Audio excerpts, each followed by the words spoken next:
Ang tawag nito sa inyo. Ang laki talaga niya. Dito ko na lang nilagay kasi nakaharang kanina sa dinadaanan ko. Hindi dito makakain kasi wild. Or dito, malayo lang naman na yung bahay namin dun sa Dalampasigan. Siguro mga 2 kilometers. Dito siya. Ang laki talaga.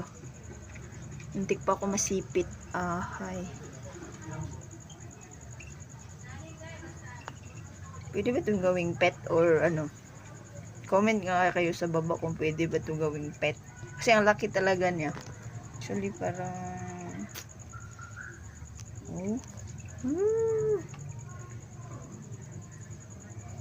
kakatakot ng laki niya.